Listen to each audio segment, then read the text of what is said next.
আসসালামু আলাইকুম রহমতুল্লাহি ওয়া বারাকাতু। আশা করি আপনারা সকলে আল্লাহ তাআলার রহমতে ভালো আছেন। আমি আজ আলোচনা করব যে 5টি আমল করলে চেহারার উজ্জ্বলতা বাড়ে। তো আসুন আমরা জেনে নেই হাদিস ও কোরআনের আলোকে। আপনারা অনেকে হয়তো দেখেছেন কিছু মানুষকে যাদের চেহারা ফর্সা কিন্তু তাতে কোনো নূর বা উজ্জ্বলতা নেই, চেহারাটা সুন্দর দেখায় না। আবার কিছু এমন মানুষকেও দেখেছেন যাদের চেহারা খুব বেশি পরিষ্কার বা ফর্সা নয়, কিন্তু চেহারায় নূর বা উজ্জ্বলতা আছে, যার কারণে চেহারাটা সুন্দর দেখায়। চেহারা ফর্সা বা পরিষ্কার হোক অথবা না হোক, উভয় ক্ষেত্রে চেহারার উজ্জ্বলতা বাড়ানোর জন্য 5টি কাজ নিয়মিত করতে হবে। আসুন তাহলে জেনে নেই সেই 5টি কাজ সম্পর্কে। 1. বেশি বেশি অজু করা। রাসূলুল্লাহ সাল্লাল্লাহু আলাইহি ওয়াসাল্লাম বলেছেন, পূর্ণাঙ্গ রূপে অজু করার কারণে কিয়ামতের দিন তোমাদের মুখমণ্ডল, হাত ও পায়ের অজুর স্থান আলোকিত হবে। সুতরাং তোমাদের মধ্যে যারা সক্ষম তারা যেন নিজ নিজ মুখমণ্ডল, হাত ও পায়ের জ্যোতি বাড়িয়ে নেয়। সূত্র সহিহ মুসলিম, হাদিস নম্বর 470। কিয়ামতের দিন চেহারা জ্বলজ্বল করেও জ্বলবে, সেটা তো সত্য, কিন্তু পৃথিবীতেও চেহারায় নূর চমকাবে, উজ্জ্বলতা বাড়বে। নিয়মিত 5 ওয়াক্ত নামাজ আদায় করলে 5 বার অজু করা হবে। তাই অনুরোধ করব, নিয়মিত 5 ওয়াক্ত নামাজ পড়তে শুরু করুন। নামাজ মানুষের ইহকাল ও পরকালকে আলোকিত করে দেয়। অজু ও নামাজকে জীবনে প্রধান কাজ মনে করুন, দেখবেন সব কিছু সুন্দরই সুন্দর হবে। 2. কোরআন তেলাওয়াত করা। আবু যর গিফারি রাদিয়াল্লাহু তাআলা আনহু একদিন নবী সাল্লাল্লাহু আলাইহি ওয়াসাল্লামকে বললেন, আমাকে কিছু উপদেশ দিন হে আল্লাহর রাসূল সাল্লাল্লাহু আলাইহি ওয়াসাল্লাম। রাসূলুল্লাহ সাল্লাল্লাহু আলাইহি ওয়াসাল্লাম বললেন, আল্লাহর প্রতি তাকওয়া রাখো, এটাই সব কিছুর মূল। আবু যর বললেন, আরও কিছু বলুন ইয়া রাসূলুল্লাহ সাল্লাল্লাহু আলাইহি ওয়াসাল্লাম। নবী সাল্লাল্লাহু আলাইহি ওয়াসাল্লাম বললেন, কোরআন তেলাওয়াত করো, কারণ এটা পৃথিবীর বুকে তোমার জন্য নূর, আর আসমানে তোমার সঞ্চিত সম্পদ। সূত্র সহিহ আত-তারগীব, হাদিস নম্বর 1422।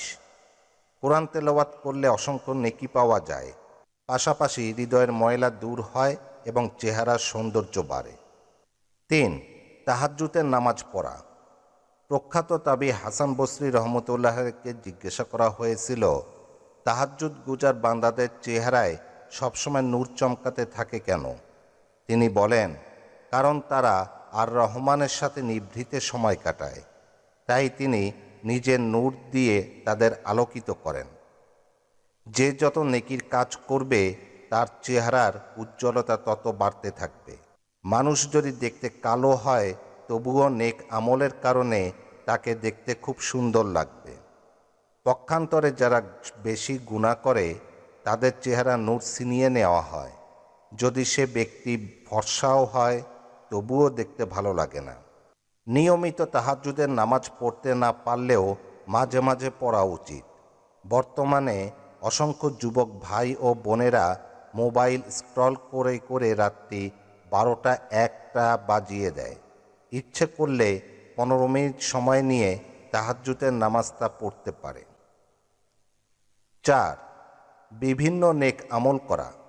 ইমাম ইবনুল কাইয়িম রহমতুল্লাহ আলাইহি তার জওয়াবুল কাফি গ্রন্থে লিখেছেন, সাহাবী আবদুল্লাহ ইবনে আব্বাস রাদিয়াল্লাহু তাআলা আনহু বলতেন, নেক আমল মাত্রই চেহারার জ্যোতি, অন্তরের জন্য নূর, রিজিক বৃদ্ধির দুয়ার, শরীরের জন্য শক্তিবর্ধক এবং মানুষের ভালোবাসা পাওয়ার মাধ্যম।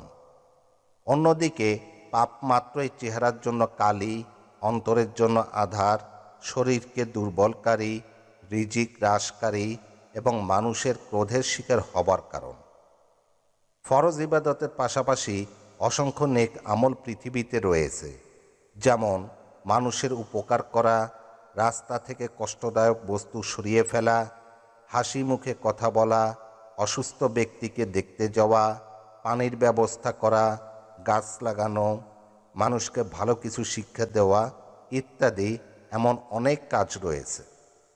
5. নিজের ভিতরটা পরিশুদ্ধ করা। সালাফ বা প্রথম 3 যুগের মানুষেরা একে অপরকে চিঠি লিখতেন। যে ব্যক্তি নিজের ভিতরটা ঠিক করে, আল্লাহ তার বাহিরটা ঠিক করে দেন। যে ব্যক্তি নিজের ও আল্লাহর মধ্যকার বিষয়গুলো ঠিক করে, আল্লাহ তার ও মানুষের মধ্যকার বিষয়গুলো ঠিক করে দেন। আর যে ব্যক্তি আখিরাতের জন্য কাজ করে, আল্লাহ তার দুনিয়ার জন্য যথেষ্ট হয়ে যান। চেহারার সৌন্দর্য, মনের আনন্দ, রিজিক বৃদ্ধি, সংসার জীবনের আনন্দ ইত্যাদি উপভোগ করতে উপরে বর্ণিত 5টি কাজ করতে পারেন। আখিরাত আলোকিত হবে, পাশাপাশি দুনিয়াতেও অনেক উপকার লাভ করবেন ইনশাআল্লাহ।